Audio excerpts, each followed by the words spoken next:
It's tabletop time, I'm Dave, and in this video, Murray, Jen, and myself are going to be sculpting the brand new starters from Pokemon Scarlet and Violet. Not only that, we're going to be making some awesome Pokeball terrariums to represent the worlds that they live in. And they'll be made all the more vibrant thanks to the sponsor of this video, Gamers Grass. Now to get started, I've got to go and make those Pokeballs, and to help me, I've got a Murray.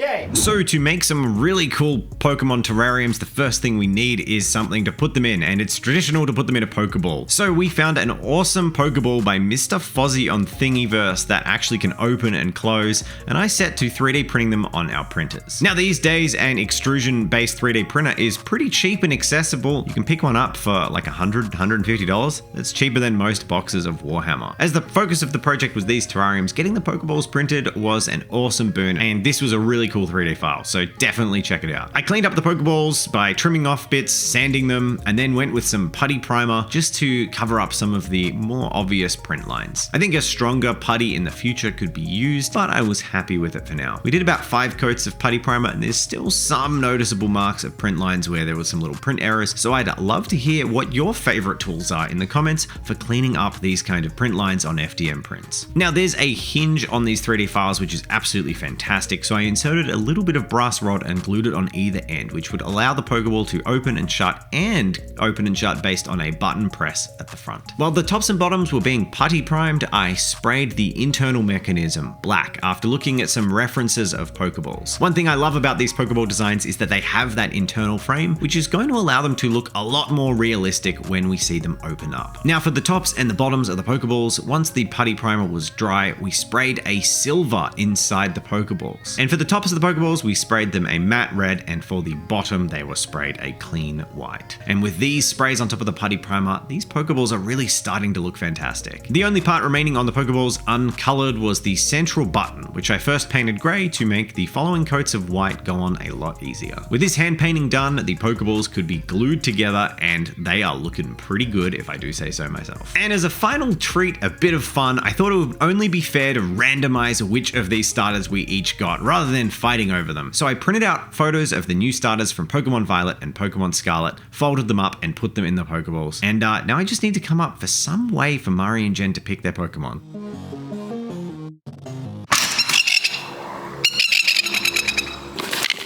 I, a Pokemon professor, have been savaged by a plover. If only there was a gender indeterminate 10-year-old who could save me.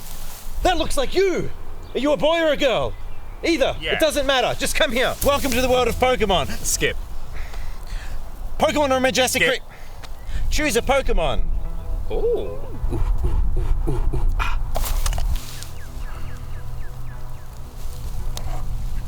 And that leaves me with this one. It's just a bit of paper.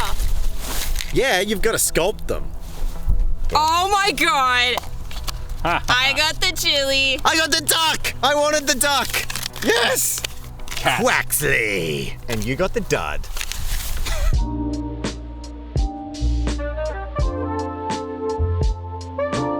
So it was time to get started with my little Pokemon guy, and I believe his name is Fuecoco. I apologize if I'm saying it completely wrong and butchering it, but I'm just taking a massive guess here. So I got out my cosplay and I used a different packet to what the boys had. Now I have the sneaky suspicion that the stuff that I had maybe had been punctured or something was just not working with it. It was really crumbly and really hard to work with. Nevertheless, I persevered and tried my best to get my guy looking as good as possible.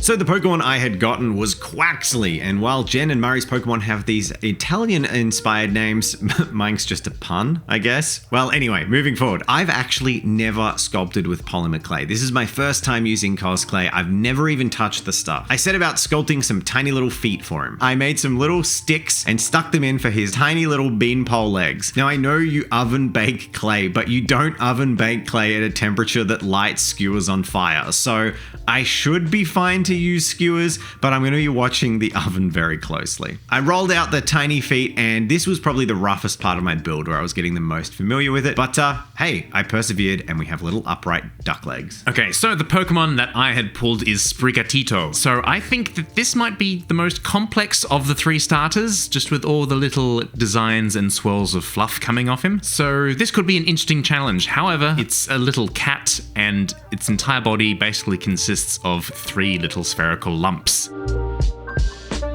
So once I'd blocked out all the main shapes and gotten to about the right proportions I wanted them at, I started working on the details and putting them all together. Next up, I sculpted our little doughboy's doughy body, squishing a lump of cosplay into a little candy corn and squishing it onto those leg stumps. One of these challenges of doing these Pokemon is that at the time of recording, we only had single 2D still images released of them. So I haven't actually seen these beasties in 3D, so I was just kind of guessing at some of their proportions other than what we've seen from one angle. So I sculpted a puffy wing, gave him that sassy little flapper, and chucked that on the side of our favorite duck. While the tail was more or less just a little onion shape, the face had all the detail, namely the eyes, and I decided to sculpt in the eyes using just one of the spherical silicone tools that we had. This worked really easily for the first eye, and then I realized that replicating it perfectly was going to be quite the challenge. It took a couple of attempts, but I got there in the end, and the mouth came together surprisingly well. I just gently teased at the clay with a metal tool until I got that little cat's curled mouth. Then I moved on to all the little details, namely the little leaf collar he has sitting around his neck. For this, I flattened out a piece and then cut out the design using a scalpel. I decided to layer the 2 pieces to give it a bit more volume and 3-dimensional space.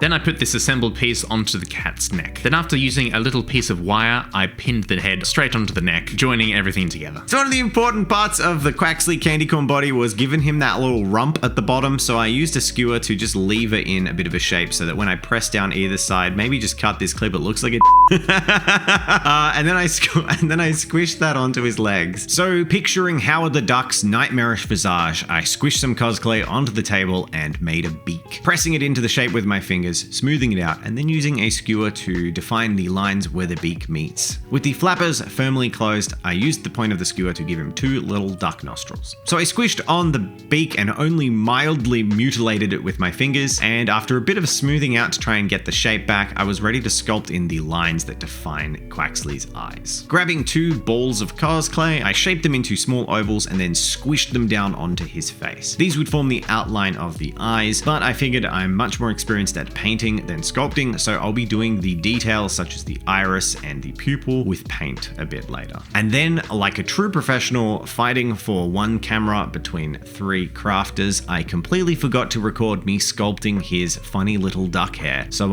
enjoy that the next time we see it later in the video. The last part of sculpting that I had to do was the ears, and I think I had ordered everything correctly, assembling it and then putting on the ears. It was a little bit fiddly, but we got there in the end with a bit of glue and just a little bit of jamming them on.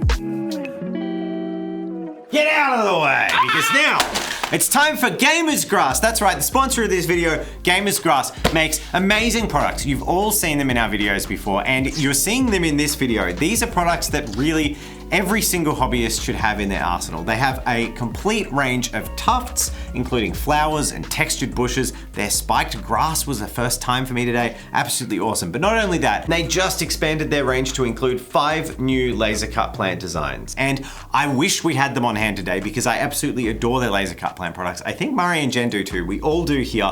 They just add that depth to the models and so much texture. So good. Murray wants them right now. They're leaving. They're hot out the door. If you love the idea of having beautiful, gorgeous bases, whether you make them yourself with Gamer's Grass laser cut plants and shrubs, or you buy their battle-ready bases, make sure to check out gamersgrass.com. Links are in the description. Seriously, my favorite product. I stock them in my store. Grab some Gamer's Grass, get it in ya. I've ran out of Gamer's Grass. Murray and Jen have taken all the products, so lucky we got like 3 boxes of it. Thanks, Gamer's Grass. Anyway, back to the video. Let's keep using this stuff. Let's keep having fun. Let's keep painting Pokemon. And we love you. We love Gamer's Grass. We love the viewers. We love each other. So I decided to start with a nice bright white primer to get some really strong starting colors out. So I fixed Little Cat onto a base and then primed him. Now Sprigatito's skin color is this kind of warm, creamy green color, which I decided to commit to and mix by hand. I used a little bit of green, dead flesh, bone colors, and just a little bit of flesh color to give it that warmth and radiance.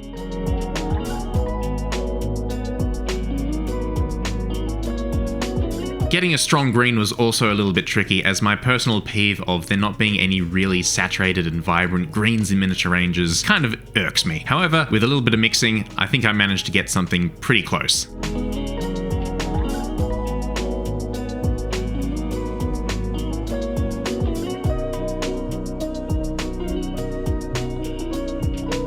Now it's time to highlight and shade the little cat. And from the picture we have, it looks like there's a little bit of gradient on the little leaf design across his face. So I started working on wet blending some colors in there.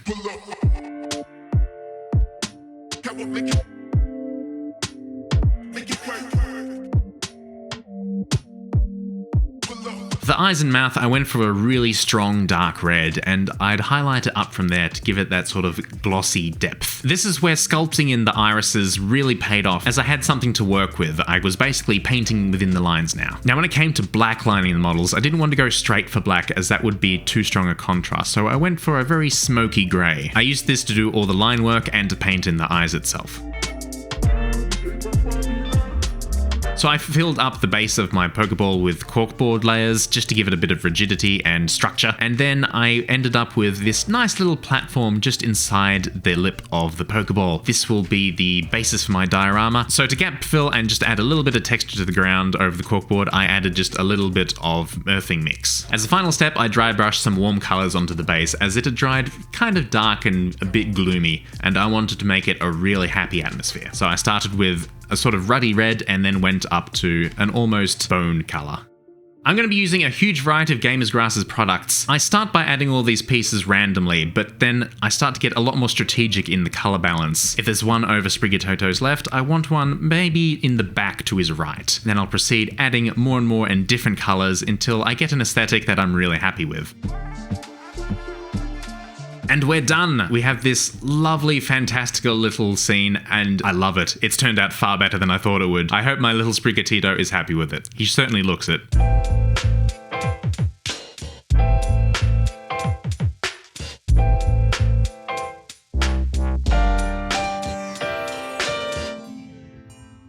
So once I was happy with how the body was looking, it was time to add on some extra features. This meant sculpting out some arms and some other bits that he had laying on him. This time around, I actually got some new cosplay to ensure that I wasn't using the same stuff as before. And this time around, it was definitely easier to work with, so my suspicion of maybe having a bodgy pack of cosplay was probably true. So to base this little fiery boy, I decided I wanted to go for a lava landscape. To start things off, I got this corkboard that I found lying around and cut out a sort of oval shape that would fit into the Pokeball nicely. Afterwards, I just created some raised edges and primed the whole thing in a black.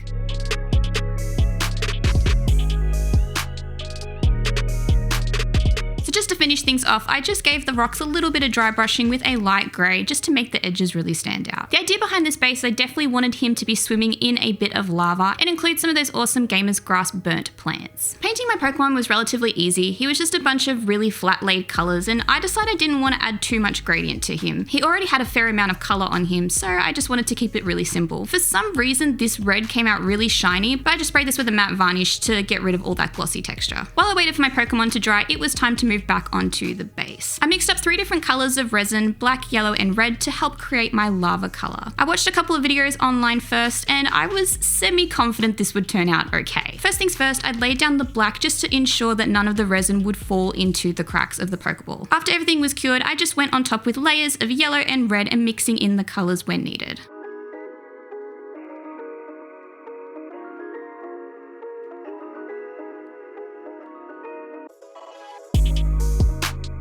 Once my little Poké dude was finally dry, I had to add in those little extra final touches, and him not having eyes was looking a little bit scary, so it was definitely time to add those in. As soon as I added the little black rims around them, he just absolutely came to life. I absolutely love this little guy, he's so cute. Once everything was dry and looking pretty good, it was time to put on some of these gamers' grass plants. I definitely wanted to add both the laser cut plants and some of the foliage that they had. Lucky enough, there was actually some burnt varieties of the plants that I knew would look awesome on this base. So I added a couple of these in where I thought they would look really good.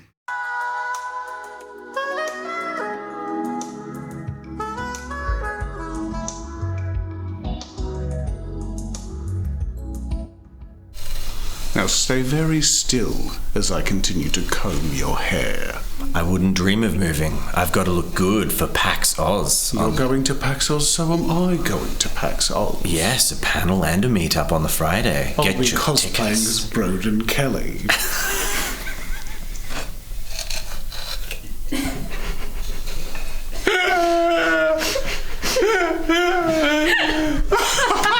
I promised you a quaff reveal, and here it is. There's Quaxley all baked up with his hair on camera for you to see. So Quaxley is super easy in that he has a nice white paint scheme, and when you're working off a grey putty primer, this is not hard to get a good gradient. I airbrushed on a Zenithal straight down pretty much with some Vallejo white until I was happy with the smooth gradient. With the white painted in, I grabbed a really vibrant light blue and painted that all over his lovely coif and his little footsies.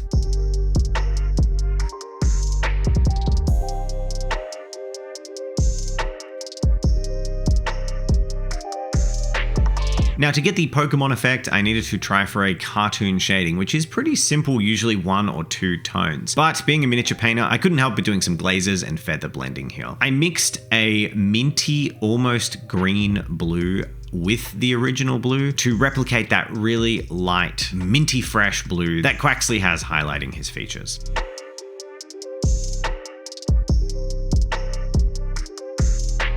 Now, as Pokemon are two-dimensional animated creatures most of the time and 3D in the new games, I wanted to give it that cartoon punch. I grabbed a charcoal grey and painted lines between each of the obviously prominent features on Quaxley's body. This was namely between the wings and the body, fold in the wings, and underneath his little cravatty coif of feathers at the front there. A prominent feature of Quaxley is his cat mouth marking on the top of his head that could also be perceived to be a sort of stylized anchor. I definitely feel that Quaxley has a little sailor vibe to it, and I could totally see this Pokemon working alongside the crew of the SS Anne if he lived in Kanto. Quaxley's beak is a traditional cartoon vibrant yellow, so I painted down a golden yellow and then highlighted with moon yellow up towards the point highlights to give it a little bit of punch. It's not an orangey yellow, it is quite a light yellow in the animated image that we've seen, so that's what I tried to replicate with those highlights. For the eyes, I added another couple of coats of thinned out pure white just to get an even, clean white where on the other parts of the head nearby there was a gradient. And then I got a darker blue and painted the oval shapes of his irises. These irises blocked out in a darker blue, I mixed them with a lighter blue and just gave a few spots of reflection to try and emulate the look he has in the promotional images.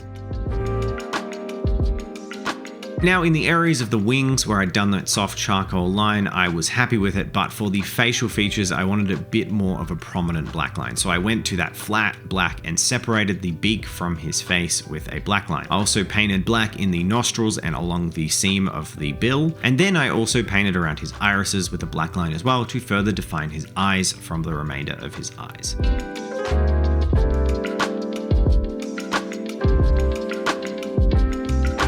So with Quaxley done, I could set about making his diorama. Now, something that really excited me was the idea of making my Pokeball freestanding, and the way I wanted to do this was have the Pokeball tilted at a slight angle with the world of Quaxley exploding out into reality. That would mean a UV resin waterfall that would be acting as a stand. To do this, I got some clear kitchen wrap and folded it up to make some nice crinkles and folds so that the UV resin would cure with a really cool watery texture to it already. I folded this over a paint can and started curing the basic shape shape for my resin waterfall. Once this was cured, I could peel the kitchen wrap away from the back side of it, and I had my freestanding piece of resin. Now that the waterfall was off to one side, I could set about building up the inside of the Pokeball to come and meet it. But to establish the tones of the water, I just airbrushed in a contrast blue, focusing in spirals into the center of the water to make it have a sense of depth. But now I couldn't just have Quaxly pouring out of some water from a Pokeball. I wanted some areas that I could create life and a bit of a scene. So I mixed up some Sculpt It, some masonry pigment, and some water, and used these clumps to create some very carefully targeted pieces of rock. I didn't fill the bottom of the Pokeball because I wanted to see the depth and also the bottom of the Pokeball through the water, so I focused on putting these lumps around the sides of the terrarium.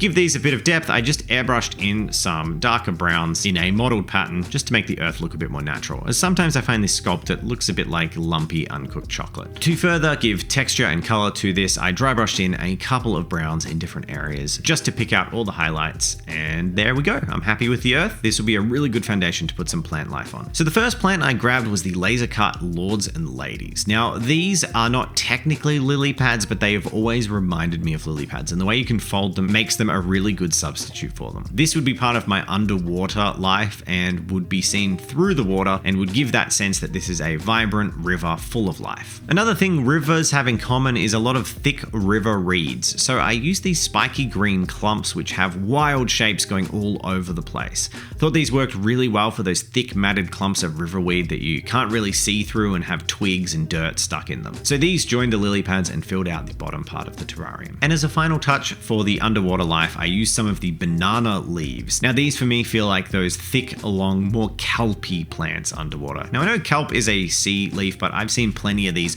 long, many foot long, thick, disgusting, slimy water reeds in rivers and lakes, so we're getting some too. With all the plant life sprinkled about, it was time to layer in small, thin layers of UV resin, curing it each time in between, and then laying in another layer and another layer. Altogether, I believe I did 4 or 5 layers of UV resin until I was happy with the water level and it was ready to be met with the waterfall.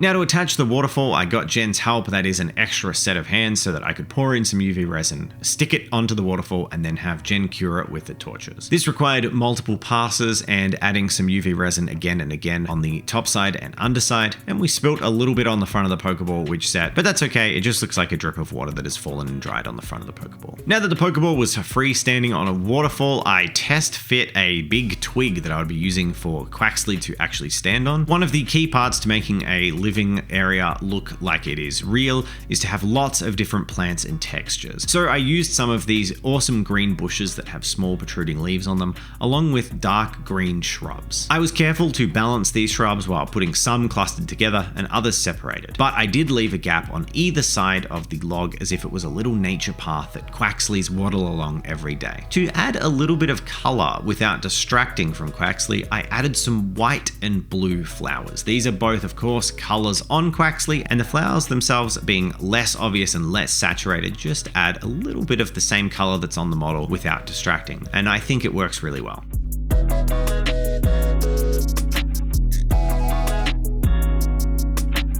With all the plants layered on, I was super happy with how this was looking, but the one thing that wasn't finished was the water. So I grabbed some water technical effects for waves and ripples, and I used a popsicle stick to stick these all over the water, focusing on the edges of the waterfall just to frame it, and also a lot of ripples around the wooden log where the water is rushing underneath it. And finally, a huge concentration down towards the base where all the water was cascading onto the table. Okay, with all of those water effects set, the final touch was to use some of this water foam finishing paste, and I applied that onto all of the waves in a modeled effect, just trying to simulate the ripples of foam, once again framing all the areas of the water where it was crashing and turbulent. Once this was finished, I was ready to glue in Quaxly, but I'm not going to show you that just yet because it's time for those beautiful reveals. I can't wait to share this with you, so let's take a look.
We made Pokemon! Yay! They're so cute. I feel like this is everything I wanted to do in the Monster Bash and just completely ran out of time for. This is so fun. I love them. I'm super proud of this. First time sculpting with cosplay, first time sculpting with polymer clay in general. Never done that before. Yeah, and sculpting with resin really as well too. Like it's been a whole sculpting session for you. It's so cute. Hey, I love everyone's Pokemon. It's made me hyped to play the new games Pokemon Scarlet and Violet. I think this has picked my starter for me. I sort of, I grew attached to Quaxley the more I worked on him. And just a final thank you to our sponsor, Gamers Grass. We absolutely love your products and use them in all our builds, but I think they've really brought these to life. And with that said, we're closing the book on Pokemon for a little while, I think. So, you want to make some Warhammer models? Yeah, I kind of do. Sisters? Yeah.